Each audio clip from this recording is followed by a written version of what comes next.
Good morning, everybody, and welcome to your Rangers Review morning briefing. It is the morning after, the evening before what unfolded at Pittodrie, and we're going to discuss that match in great detail and what the future now holds for Rangers and Philip Clement in particular. I'm joined by a full squad. Joshua Barry joins me. How's it going, Joshua?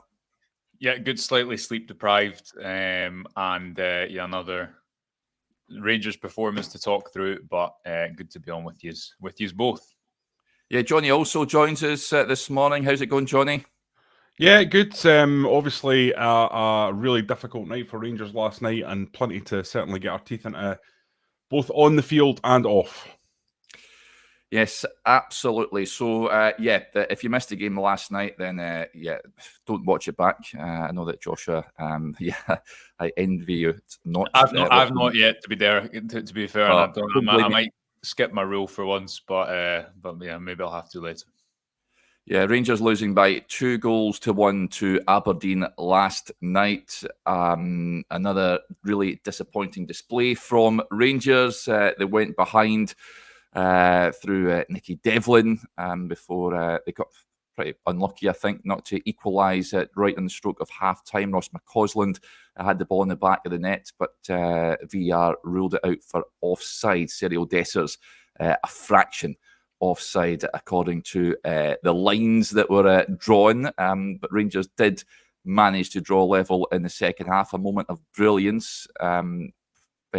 A game that was devoid of much of that for Rangers. Nadim Bayrami firing Rangers back level, but it wasn't to be, with Aberdeen retaking the lead through a real comedy of errors in the Rangers' defence, and they failed to find an elusive second goal. They now fall 9 points behind not only Celtic, but Aberdeen as well. Just 3 points ahead of fourth-placed Motherwell at this moment in time. We're not even in November yet. I'll come to you first, Jonny. I know that Joshua was on with Chris at Pittodrie last night. Can you see any way back for Philip Clement as Rangers manager? No, I can't. You lose the fans and you've lost them. It's as simple as that. And talking to people this morning, getting various WhatsApps and texts and looking at social media, it's fairly obvious the fans have won when it comes to the manager now. And I think there's several levels to that. The main one being, I think Rangers fans have shown with Steven Gerrard that they can accept defeats and pain along the way if the road is clear. But I have to say that Philip Clement has now been in charge for enough time, and we've seen enough games, and it's totally baffling what the team are trying to do, from team selection to just the style of play on the pitch. If he's trying to do what he's delivering, then it's nowhere near good enough. If it's not working, then we need to know why.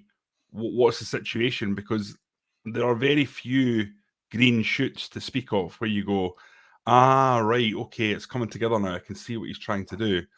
The football's turgid beyond belief, Derek. It's boring to watch. You know, you're watching the game last night, one of the biggest games in Scottish football for quite a long time, and your attention's drifting away from it while you watch it, because there's just so little, quality on display from Rangers. It was really, really terribly bad in that first half. It was up there with some of the worst performances that we've seen over the last decade. And this is not me saying it. I think Rangers have to break this rinse and repeat sacking manager cycle. But the fans are making their voices clear. And when you lose the fans, you're at a hiding to nothing, Derek. You're on a hiding to nothing. And I can't put up a defence for the manager. It's very, very difficult. I think he's been given a really, really difficult situation. That much is obvious. I don't think it's a situation that he thought he was going to get, or he was told he was going to get when he walked through the door. I don't think he's a bad manager. He's won 3 league titles with 2 clubs in Belgium. But this is clearly not working out. And what's the pathway out of this? I just don't see it. I see more difficulties on the horizon. I see a semi-final that is one that Rangers should breeze through, but I don't think they will. I see games in Europe against Manchester United and Spurs, which any Rangers fans should be trembling at the prospect of, because I think those are two teams that will give them a really, really hard time. And Man United are no great shakes, as we know, but the quality that they have, I think that they'll put this Rangers side to the sword. And you've got potentially a cup final in December that will probably be against Celtic or an Aberdeen side that looks better than Rangers. So I just don't know the way out of this, Derek. I think it's an extremely difficult situation for the club. I've probably never been so pessimistic since 2016, when Rangers got back into the top flight for Rangers opportunities, because every element of the club is now looking like it's in a bit of flux. You know, you've got no permanent academy head, you've got no direct football operations, you've got no CEO, you've got no permanent chairman, and you've got a manager that's a dead man walking. So, I mean, where do you even begin to put that broken Easter egg back together? It's just a terrible situation.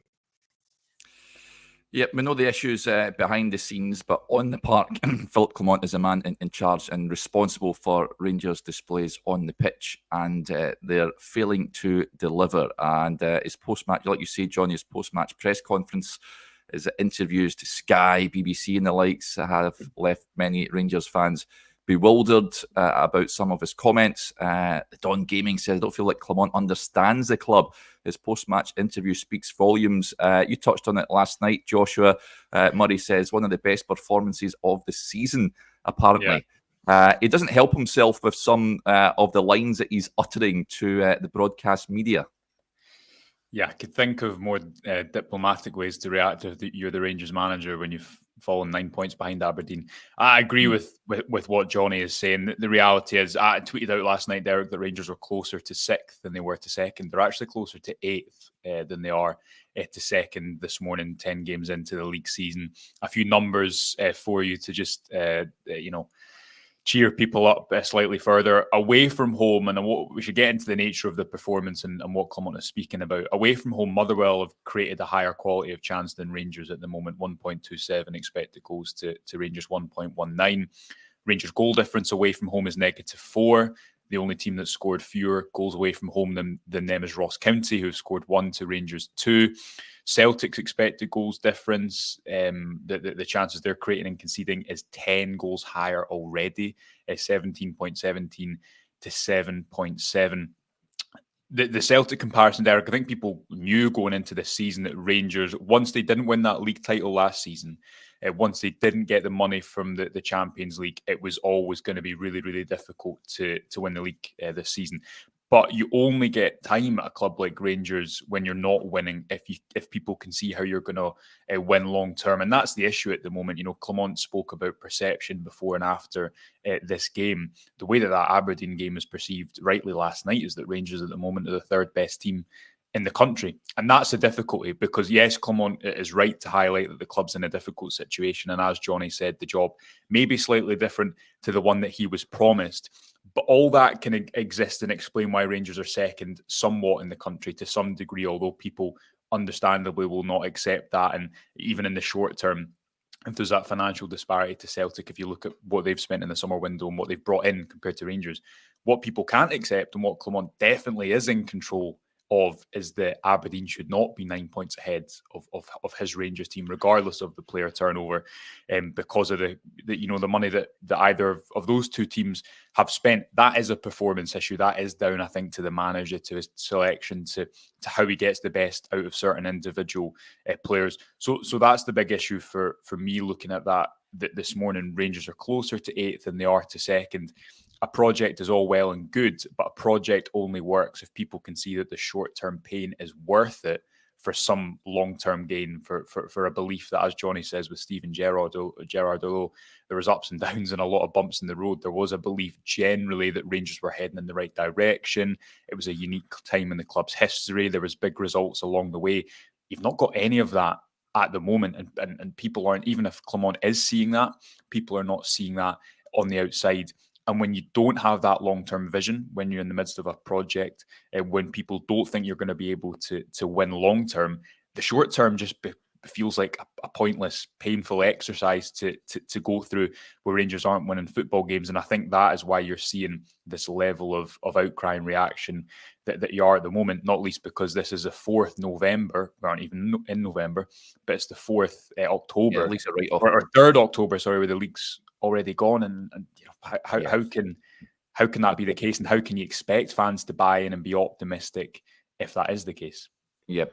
This from, yeah, do you want to jump in there, Jonny? I just wanted to say one thing, Derek. I noticed a lot of people in the comments saying Clement doesn't get Scottish football, or doesn't get the club, and I think he does get the club, but I don't think he gets Scottish football.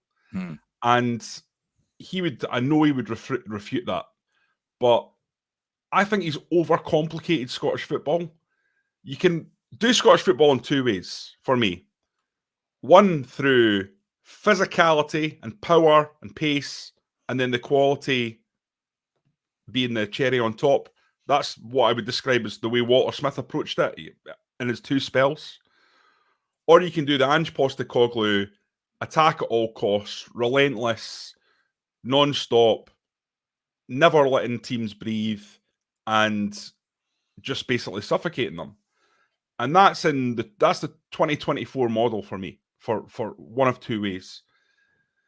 I don't think Philip Clement has got the physical side of Scottish football, because he's not signed players for me that represent that physical side. He talked about Diamande having Premier League stats, or someone talked about, maybe it was actually Coppin, talked about him having Premier League stats. I look at Diamande, I'm just like, he just gets lost in the battle, doesn't he? Yeah. He's a player that's capable of so much. He's got quality, but is he going to be able to cut it in the thick of the battle? I'm not sure. And that's £4.5 million being spent. I just think there's a snobbery about Scottish football players that has been through this club for 5 or 6 years, and there's been so many good players that have been missed out on, Derek, that have gone on to bigger and better things, and that understand this league and could have been at the core of this team going forward. And not just in terms of on the pitch, but in the dressing room, understanding what Rangers mean to the fans, understanding what the club is about, understanding the way it operates, its traditions, and the psychological nature of being a Rangers player. You need Scottish players in that dressing room to help that. And to me, there's just this idea of like, yes, well, we'll maybe try and pick up 1 or 2 talents every year. No, you need a Scottish core. And that to me is absolutely fundamental to Rangers' future. And I look at this sort of like mid-block, tippy-tappy, continental style. And we've seen it works in the Europa League. That's why I say that Philip Clement's not a bad manager. I mean, we see it works. But it's just not suited to Scottish football. And it's not going to be suited to Scottish football. Now, you look back and you think Gio should have been given an opportunity more than he was. You look back and you think maybe it was a little bit reactionary and Gio should have been given the opportunity to rebuild. But Philip Clement's had the opportunity to begin the rebuild, and there is very, very little evidence in front of our eyes that rebuild is going somewhere. In fact, and I think Joshua, or one of Joshua or Chris said it last night, there's actually been regression in Rangers. Rangers are not the side they were last season. And, you know, they were pretty good for a portion of last season under Philip Clement. But there's no doubt that when Chris Boyd says last night that Rangers are worse in every position than they were, I find it hard to combat that argument. Yeah. I don't know about you, Josh. Well, do you mean about players in general, or performance, or both, or recruitment? I think performance in general. I think before what you're saying there about the battle and the style of football Clement is playing. I think the issue at this point is the style. You look at that game last night, and Clement in his post-match interviews, he spoke about the second half. He didn't speak about the first half, where Rangers should have been 2 goals down. And the only thing that actually punctured Aberdeen's momentum was a really poor penalty, because they've hit the post after going 1-0 up. Obviously, they have the penalty. If that game goes 2-0, there's no chance that Rangers come back and get into that game, right? What is the issue from there? The Rangers couldn't get up the pitch. They couldn't get up the pitch whatsoever. So I think it's a tactical issue, because Clement's football worked initially because it was direct. It turned defences. You weren't losing the ball in bad areas. There was an element of surprise because teams are still getting used to it. From March onwards, it falls off a cliff because you've got no wingers. You're playing square pegs and round holes. And again, last night is another example. I know Barami scores a fantastic individual goal, and he also creates the offside goal for McCausland, but often he's shunted out in the left wing where he's trapped by the touchline and he can't get around his man. You've not got a single real ball carrier or runner in that front four, and you're relying on, I think, the offside goal that Rangers scored, that direct ball over the top. You're relying on that space in behind for Clement's football to work. But when then Aberdeen sit back and they ask Rangers questions, there was nothing there, I thought, in the first half whatsoever. And there was actually even moments where Rangers did have space. You've got Lawrence, Dessers, Barami and McCausland, none of whom were either incisive enough or quick enough or good enough ball carriers to take advantage of it. So initially the style worked, I think, because it was direct, because it was pragmatic, pretty attritional. But as teams have called Rangers bluff a little bit and said, okay, we'll give you the ball in certain moments, but we're going to sit back and not leave space behind the defence. I don't think that Clement's football has shown enough tools or routes to break down teams. So I agree with you to a point, but I think the issue is that for the players that Clement has there, even if there is injuries, even if there is a lack of wide players, and we can talk about whether he should adapt or not, the product should be better, because Rangers have still spent well north of £10 million this summer. They even if they lost a lot of players from last season, I don't think there was many players you lost who you thought you wanted to keep at the football club. I just don't think there is enough on the ball, especially for the type of football that you need to play to break teams down domestically. You're still playing a system that relies on wingers when you've not really got them. These are the same conversations we've been having since March in particular, when Rangers' season really fell off a cliff, and Clement's football never recovered since then domestically. Yeah, there was a point from Lolly saying, how has he went from such a strong start to Paul Le Guen? I don't see a way out of this. It's quite remarkable, Jonny, that the drop-off. We touched on it. That defeat at Ibrox against Motherwell, that the wheels just came off quite spectacularly after that. We all thought that Rangers got away with one that weekend when Celtic went to Tynecastle and lost themselves. But Rangers went up, of course, to Ross County. It was a debacle up there. Dundee was equally as bad, a real nothing game. And the wheels came off and Rangers lost the title. It looks like he's lost the dressing room. The players don't know what they're supposed to be doing. They don't look like they would run through a brick wall for the manager either. But it's quite remarkable. I remember when he came in and the players were saying how he had united the squad. The squad felt a togetherness and he had simplified things. There was a feeling that Michael Beale was overcomplicating things, and Clement came in and really made things simple for players to understand. What has happened? Derek, I'm exactly the same as you. I'm baffled by it. I can't quite put my finger on it. I think that there was a need to change over the leadership in this squad. You look at Tavernier, Goldson, Cantwell, Lundstrom. I think everyone had agreed that these players had run the race for Rangers and it was time to move them on. But at the same time, you have to replace them with better players. And, for all Lundstrom's faults, I think he would add physicality to this current midfield. And Lundstrom would have us all tearing our hair out in the fact that, he can't take the ball and turn with it. He's got so many limitations, but is he better than what they have? I'd probably say at the moment, yes. These are young players in that midfield who have got space to grow and become better. Goldson is certainly better than what we have what Rangers have at the moment. There's no doubt about that in my mind. I think he was massively underperforming towards the end of the season. As you say, after that loss to Motherwell and then the loss to Ross County, Goldson was very poor, as was Tavernier. But if you're talking about Goldson over the course of his contract, I mean, miles better. I just wonder if, in some ways, Scottish football managers are quite clever when they see a chink of in the armour. And I wonder if perhaps Kettlewell that day showed a blueprint, showed the way forward in terms of how you get at Rangers, and suddenly managers like, that's how you do it. And turning the ball over quickly into the wing areas, because Rangers just seem to struggle structurally with long balls on transition, especially into the channels.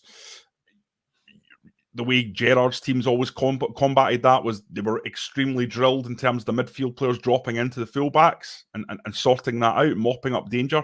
Ryan Jack and Glenn Kamara, how much danger did they snuff out over the course of 2 or 3 years under Gerrard? It was tons, because they were so disciplined and gave themselves for the team. But there isn't that kind of structural integrity to Clement's side. There isn't that sense that when you watch them, you understand what they're doing, and the players look like they absolutely understand what they're doing. I might be totally wrong about that. Might be more sophisticated than I'm capable of understanding, but I just don't see it. And you just have to imagine, Derek, that what's happened fundamentally is Clement came in, he got that new manager bounce. Everyone was happy he wasn't Michael Beale. He came in and he's got an intensity about him, he's got a physicality about him, and he got everyone going in the right direction. That sort of old general kind of Dick Advocaat sort of mould. That's what I thought that Rangers had. Disciplinarian, kind of strongman manager. And I thought that as well. From that moment, that Motherwell game, it all started to go shaky. I thought the manager, who was flawless, Derek, absolutely flawless in his media relations, suddenly started to go a little bit wonky. Suddenly the tune started to stutter a little bit. The record started to be scratched. And that's been becoming more and more concerning, to the point that you get to last night, where he did several just bizarre interviews. There's just no way of getting around it, talking about it being one of the best performances of the season. I mean, Rangers allowed 20 shots last night. 20 shots. Now, going forward, if he was to say, going forward, we created 1.7 XG at Aberdeen, got 17 chances, 4 big chances, and we were let down by haphazard finishing, I would agree with that. But at the same time, you can't ignore what's going on at the back. Aberdeen created 2.1 XG.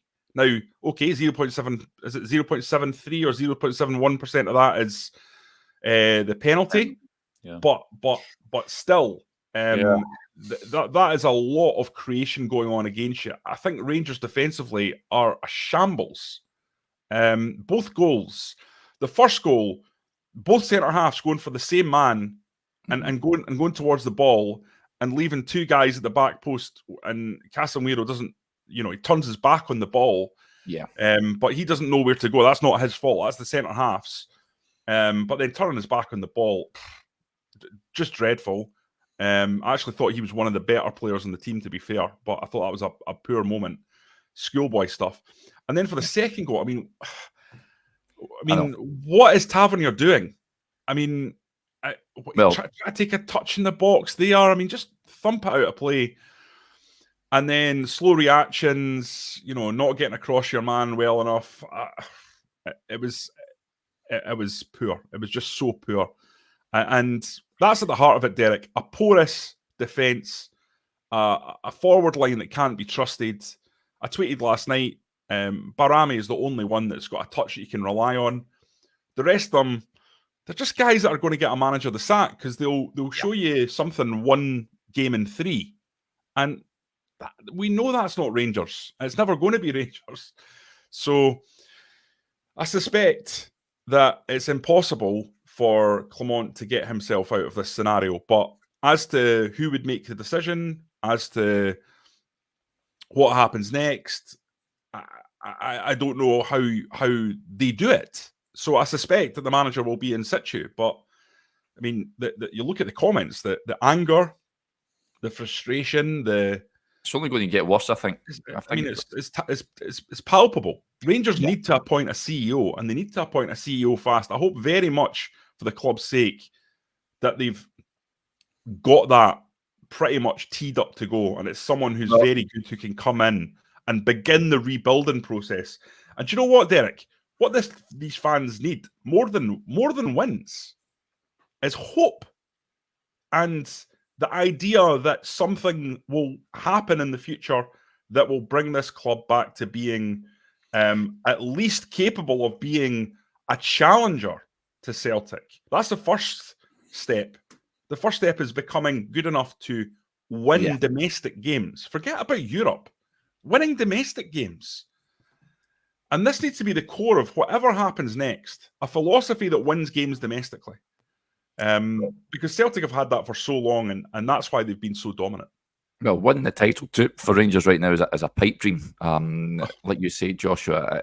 Well, Jonny, well to finish second, Derek. And listen, who would bet on Rangers finishing second? They're 9 points behind. Nah, and the way Aberdeen are going, no chance. Joshua, a lot of comments coming in as we touched on. Holtz with the point you touched on it with Chris last night. That team selection last night was a joke. Strange explanation why Jefty wasn't starting the game, saying that he needed rest. He's played a lot of games. Don't understand why he wasn't rested at the weekend as opposed to last night. But as Jonny touched on there, we said it when he was appointed, there were certain players in that Rangers team before Clement, and we said he'd have to make big decisions, drop certain players if he wants to survive, and he's continued with certain players. Jonny touched on Tavernier there. I was surprised to see him in the Rangers squad this season. I thought that the time was right for both he and Goldson to move on. He continues to play Cyril Dessers. For the life of me, I cannot believe how he stayed on the pitch until the 82nd minute last night.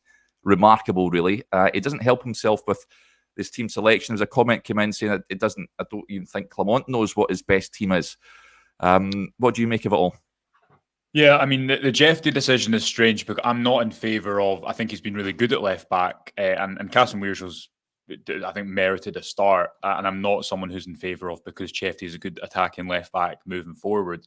But as a one-off in last night's game, when you look at that front four, when you look at Tom Lawrence's performance, when you look at the lack of legs across that front four, Wood playing Chefty on the left. I remember Chefty's impact away at Dynamo Kyiv where, again, Rangers didn't have many balls. I think he replaced Scott Wright at half-time, but he was direct. He could get you up the pitch individually because, again, Chris and I said it before the game. You looked at that starting 11. How many players could go beyond the man 1v1?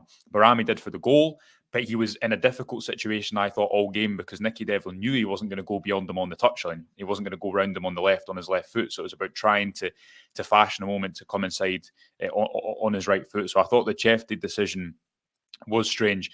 And to Jonny's point about a CEO, I mean, he's right. This is not an issue exclusive to Clement, but it is, as I've just discussed previously, with the fact that Rangers aren't even second at the moment. That is a footballing issue that he has to take accountability for. The fact that he's calling it one of the best performances of the season when you concede so many opportunities. And yes, Rangers did dominate the second half more, but how much was that about Aberdeen sitting off and knowing they had a bit of pace, unlike Rangers, when they set off the game to go in behind it directly, which obviously helped them to win the game as well. Clement was a CEO appointment, and this is one of the issues that Rangers have had at an executive level, and I mean that in terms of the people that have fulfilled the roles, but I mean that in terms of the people who are also have appointed the executives, have decided the executive structure. This football board that we've discussed that is effectively at the moment non-existent. The issue that Rangers will continue to have until they have some form of, whether director of football, I think, or sporting director model, or some sort of footballing jurisdiction above the manager, is that they will continually give managers too much influence. That is the situation that led to the summer transfer window of 2023 that led to the situation with Michael Beale. And yet again, Rangers were in this situation where by one way or another, a manager has too much influence and control. And in this situation, it's because there's really no executive structure above him. You've only got Niels Koppen in there as head of football recruitment from the departmental roles previously, with obviously John Bennett gone, James Bisgrove gone, Craig Robertson going as well in the head of football operations role. If Rangers were to, when they were to appoint a new CEO, and that CEO leads let's say the CEO was to lead a new manager search, is he the right person to do that? Will Rangers not get into the situation down the line? Because it is this football and infrastructure that I think has continually let them down over the last few years. There's a reason that every single well-run club really in world football has a sporting director or a director of football. Not that it's a magic position that always works, but managers' lifespans are so short that the recruitment needs to be beyond managers, which I think, to be fair, it's not as if Clement is picking the players. That is the case. But again, you've got to look at the deep-rooted issue. What is the problem? How have Rangers got here? It is by giving managers too much influence. I don't think that appointing a new CEO to lead the appointment of a new manager necessarily fixes that whatsoever. I think Rangers need to, again, change their executive structure away from this football board or again, getting that football and oversight over the manager. That is, I think, absolutely imperative. Yeah, I think on that, Josh, Rangers were just too influenced at a board level by the animosity towards Ross Wilson. And that was based around the fact that Ross Wilson had run his race in terms of being a sporting director, been there for 4 years. And ultimately, when there's been a series of poor signings, recruitment is not good enough, the light is then cast on the sporting director, right? And I think Rangers were right to highlight that as a problem, because the sporting director, that's not all he does. There's so much more to his role. He's got the women's team. He's got the running of the Auchenhowie complex. He's got sports science to look after. He's got all these other departments that are involved, and recruitment is one of them. Well, I think Rangers should have gone to a model where there was a director of football that wasn't in charge of recruitment, but recruitment was that recruitment had a sort of fronted up recruitment director, so a publicly facing recruitment director, the way Koppen has recently been. And I think that would be the way to deal with it, to take the recruitment sting less out of the sporting director and put it more on the recruitment director. And to me, that's obvious, because then if recruitment's bad, you can change the recruitment director without having to change the director of football, who needs to be there long term. I mean, what they've tried to do is set up a broader football board, haven't they? Where each individual is very clearly delineated what they're responsible for. Yeah. So when recruitment goes wrong, they can say, right, Niels Koppen, thanks very much for all you've done, but we're moving on to something else. Whereas with Ross Wilson, all the criticism was kind of swirling into a much larger whirlpool. You know, there was too many things that were going on. It was very, very difficult to criticize him, because he had so much responsibility, so much power, so many areas. You can't really pin him down on recruitment when it's maybe only 10% of his job.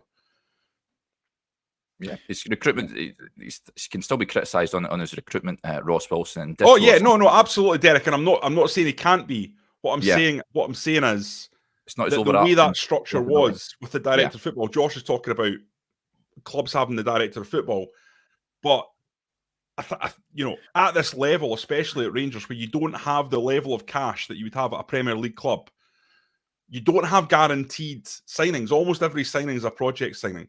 Cyril Desser's £5 million. Danilo's £6 million.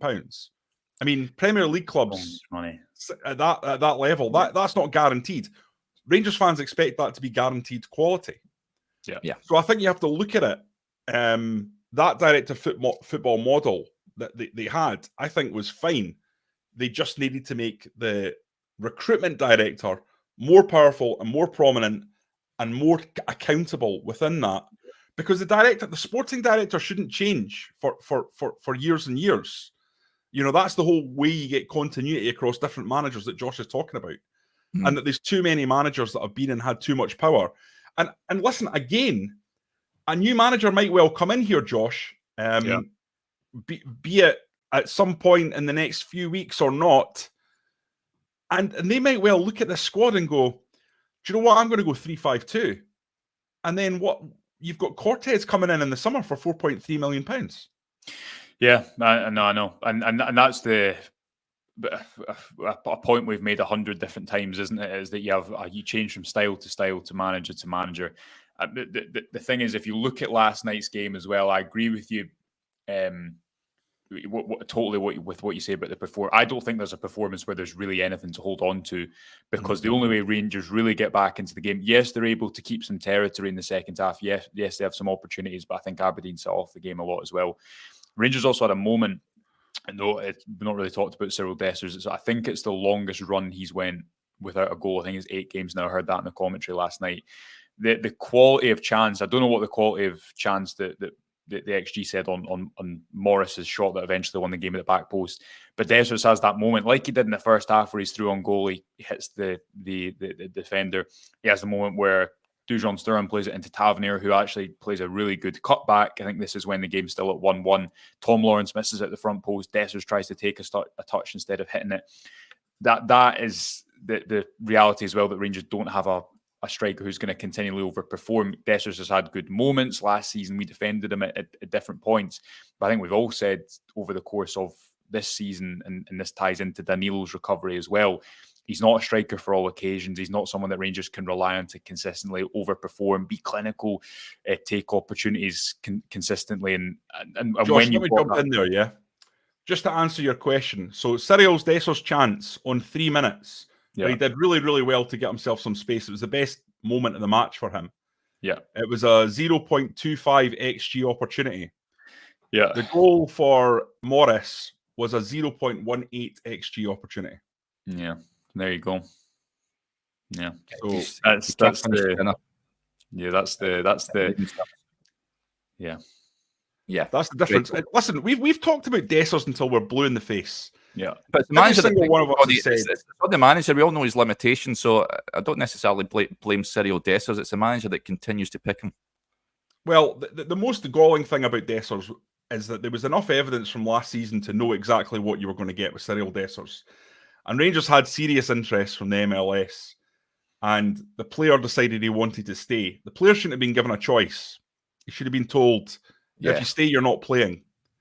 Because of his age and because of what he delivers for the team, it was just an absolute no-brainer to get Dessers out. And we're seeing that writ large now. I think he's a lovely guy. I don't think he's a terrible player or anything like that. I think he's got qualities, but ultimately he's so inconsistent. He's so mercurial that he can give you a 2 out of 10 one week, or an 8 out of 10 the next week, or a 3 out of 10 the week after that, and then a 7, and then a 9, and then a 6, and then a 3, and then a 2. You just never know which guy is going to turn up on what day. And that is just not ever going to work at this club. It's just not. I mean, Cyril Dessers might go to Motherwell and bang in 20 goals a season for them, and people will be saying, this is a guy you should be looking at. But you can get away with it at other clubs. You don't get away with that with a level of scrutiny at Rangers. Yeah.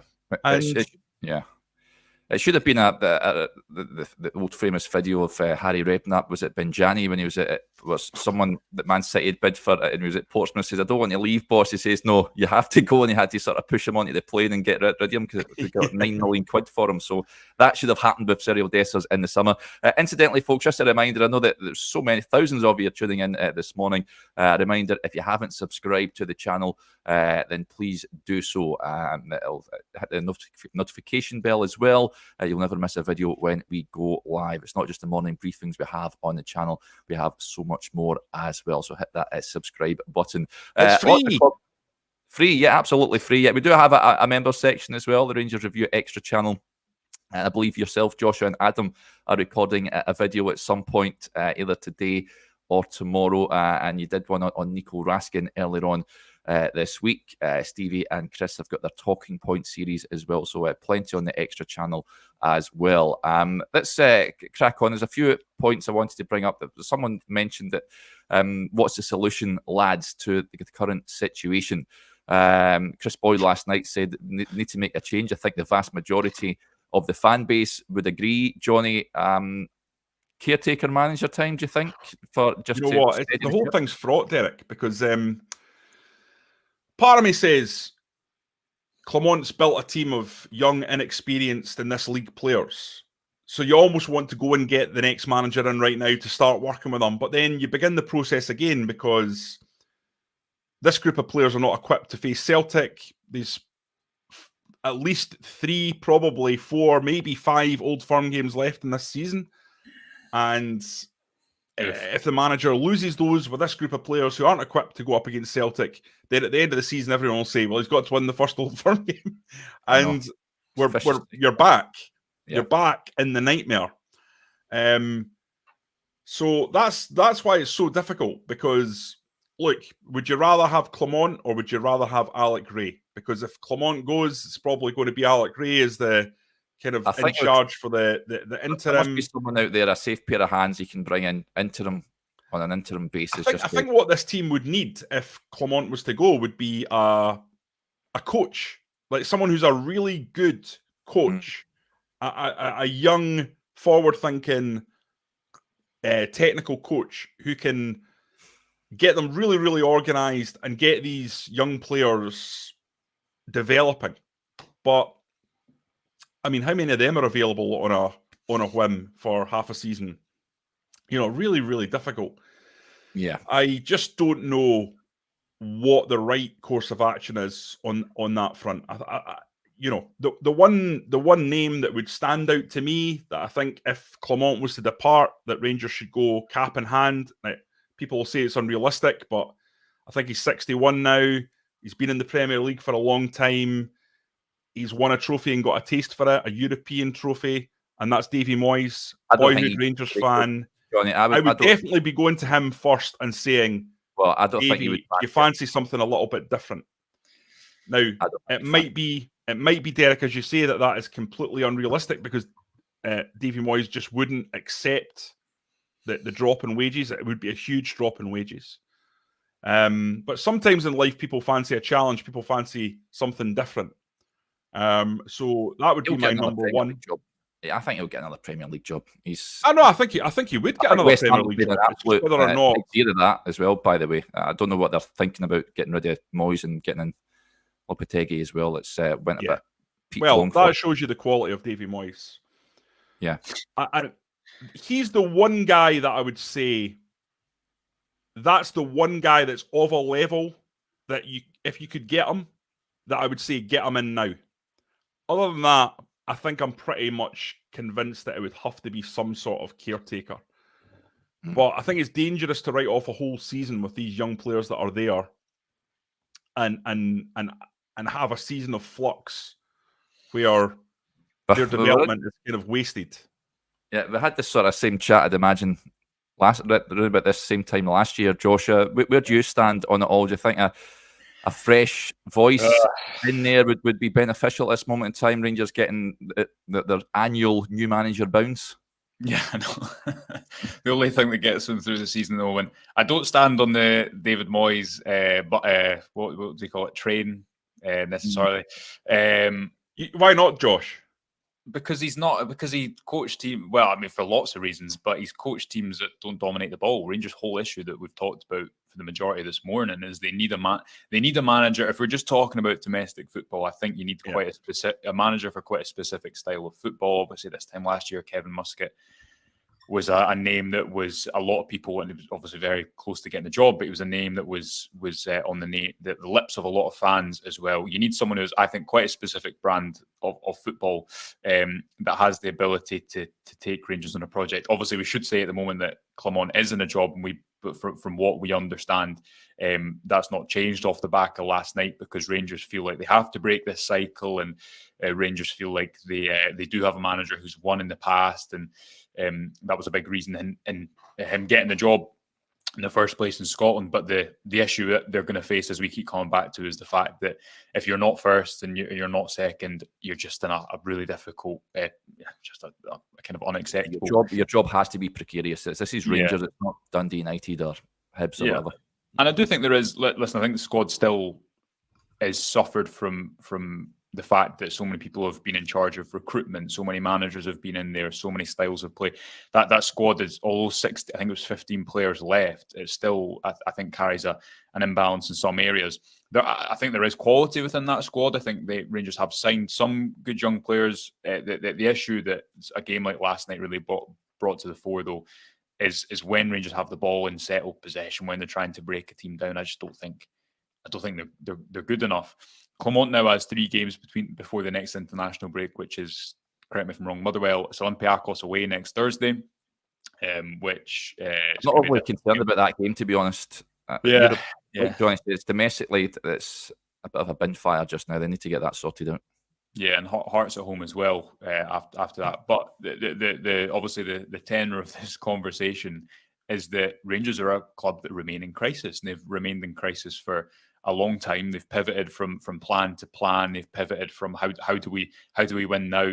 They've now changed to a long-term strategy about we need to address a long-term issue. But the people who made those decisions, again ahead of the manager and executive level, are not there. And it is a club that is relying now on an interim people in the CEO and chairman position. I think the next AGM is going to be interesting, to put it mildly. And what Jonny says, I think, is absolutely right. This underpins the whole conversation.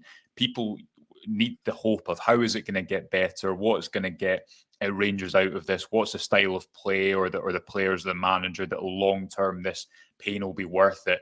And at the moment, because that's not visible, and as Jonny says, because Clement last night is calling it one of the best performances of the season, when you have conceded such a high number of shots and a real high quality of chances, that's when the disconnect just becomes so frayed. And the reality is the apathy at the moment is regardless of who you speak to, is really, really strong. Josh, just on Davy Moyes, right? He's obviously working at a level that's so much higher than Rangers, or he has been for the last few years, working at the Premier League level. Do you think that Rangers could never appoint someone that's been a pragmatic manager? Because, he's not been in charge of teams, with the exception of a very short spell in terms of in charge of Manchester United, when he took over at a time when I think most people would agree it was an impossible job and he wasn't given any time.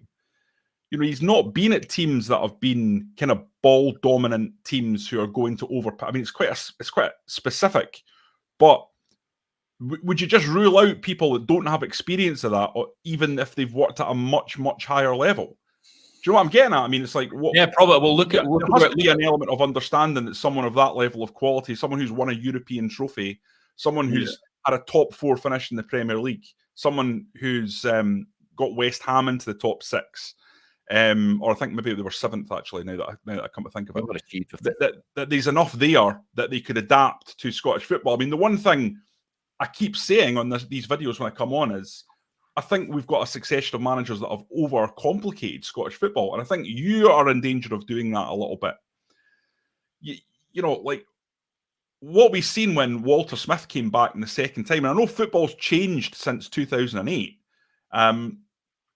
but it's not changed that much. That the key tenets of how you work in Scottish football, how you win in Scottish football, aren't similar.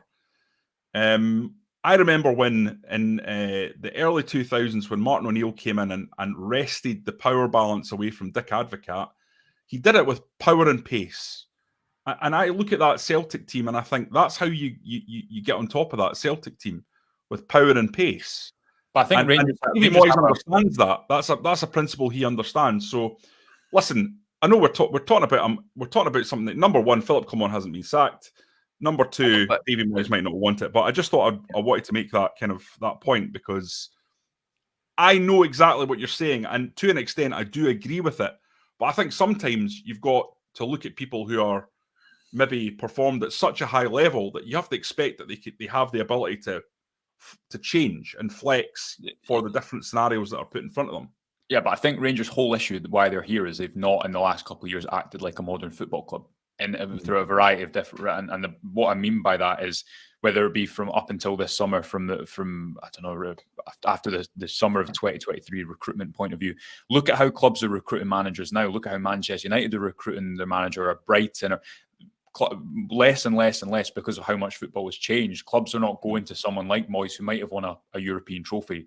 They're going to a 32-year-old German manager who's not managing the top flight, or they're going to Manchester United. When Manchester United 10 years ago, would they have gone to a coach who'd only managed in the Portuguese league, who wasn't 40 yet? And yes, he's won the title with Sporting Lisbon, but he hadn't won anything significant in the top 5 leagues. No, they wouldn't have. Would Brighton, a team who'd finished, I don't know where they finished last season, but they've, a team in and around Premier European football in the best league in the world, would they have gone to a manager who'd got promoted from the second division in Germany? No, they wouldn't. More and more, you're seeing clubs are profiling the manager based on the type of football that they can play and coach. And people might say, oh, every manager should be able to coach different styles of play. Well, if it was that easy, every single manager would do it. Now, is there exceptions about Scottish football? Does sometimes it just need to be pragmatic? Yes. But I don't look at a game last night. I think Clement is a bit pragmatic. I think his style of play is too direct. I look at a game last night, and I think that rather than the issue being Rangers aren't pragmatic enough, I agree with you that in the front four, they simply don't have the pace, the power of the legs, the athleticism to play how they want to. But I look at that last night, and I think Rangers don't look like a team who play better football than Aberdeen or create higher quality chances than Aberdeen. And I think that's the issue, because as we've discussed already, yes, you can maybe understand that they're behind Celtic in terms of the football that they play, the chances they create because of the relative money at the moment. They shouldn't be behind Aberdeen in that regard over the course of the season. And when you watch that game last night, that's what I think the issue is. So you're right, we're speaking in hypotheticals because as the Rangers manager at the moment, it's important to obviously suggest that, and Rangers have at the moment 3 games coming up before the end of the next international break. But where I think that the tone of this conversation is right, and with what you're saying is right, Jonny, is that how do you win people back from this vantage point? How do Rangers get the fans on side? And they absolutely, you see in the accounts just how important the fans are financially to the running of this of the football club. Yes, it's a bigger issue than just Clement. Yes, he is struggling with decisions that have been made prior to his tenure. All those things can be true while you still criticise the football and say it is not good enough and it is not where it should be at this point in the season, based on the money that Rangers have spent relative to the rest of the league, excluding Celtic. Some caretaker comments coming in about potential caretaker options. Stuart says Gattuso. James Cameron says get Big Sam in till the end of the season. Derek, are these fake accounts that you're just typing in while we're talking, sending in? Wait till you hear I'm waiting for the inevitable one. Well, RFC72 says Neil Warnock. What's there we go. We got the Warnock bingo that they mentioned in there. So lots of comments and suggestions for potential caretaker managers. James Skeen says Neil McCann or Billy Dodds are available short term. And this I noticed this morning, Jonny, someone that's been at Rangers before. There's noises coming out from Saudi Arabia that his job might be on the line. The sniper says Gerrard is apparently his Al Ettifaq team struggling for form, not playing some good stuff at this point in time. I think they're on a 5-match winless run, is it, at this time? Would you take Steven Gerrard back? Me? I think that Steven Gerrard's big strength was as the leader at the head of a very, very talented and well put together team, and it covered a lot of bases. You had McAllister was there as a conduit with the players. I think he was very good at that. Michael Beale brought the tactics and the coaching, and Gerrard was the leader. And you obviously shouldn't rule out that there was others there behind the scenes as well. I think working on set pieces and things like that, medical as well. Tom Colshaw obviously, I think, did a really good job with the set pieces. But for me, Gerrard, without Beale without McAllister. Maybe McAllister would come back as part of a Gerrard management team. I don't know. I'm not sure, Derek. I'm not sure. I think you would need to look at the big picture of his management team. He was really clever when he came into Rangers. He wanted to address his own weaknesses. He was cognizant of that, and that was something he talked about all the time, and it was clear he did that. So I'd be less inclined. Listen, I think that we can get carried away talking about potential managers. I really don't think Clement is going anywhere. I think he'll be given the opportunity. He might well win in this semi-final, and then there'll have been a little shaft of light for him to head towards, and from then on, it's just about winning every single game. Nobody, I think, in the Rangers support will want Clement to fail. Everyone will want him to go out there and turn it round. The question is does anyone have any evidence to believe that he can do that with this squad of players in these circumstances and based on the football that we're seeing week in, week out? And to me, the evidence there is overwhelming that the confluence of all these factors just make it impossible, or extraordinarily difficult. And that is just that is it. There's nothing more to say really apart from that he has got a really impossibly difficult situation in front of him, and it's about going out and winning that semi-final on Sunday, of course, but that's not going to cover over the cracks. It's not going to take away anything. And ultimately, all this will still be going on. All this ferment even, will be there, and it's how Rangers react to it. Yeah. Right. We'll wrap up there, folks. A bumper show today. Big thank you to Joshua and to Jonny and each and every one of you for tuning in and for interacting as well. Just a reminder before we go, just hit that subscribe button if you haven't subscribed to the channel before. As we touched on, Rangers Review Extra members, there is some more videos to come this week. It will be press conference day. Will be tomorrow, I'd imagine, gents. Games on Sunday. Yep. So that will be interesting. Is it Friday tomorrow? Is it Friday tomorrow? Yes. It's Friday tomorrow. Yeah. It's easy to lose track of days, but press conference day tomorrow. Yeah. Okay. Right. That'll do us there. Big thank you to you all, and we'll speak to you a little later on. Bye for now.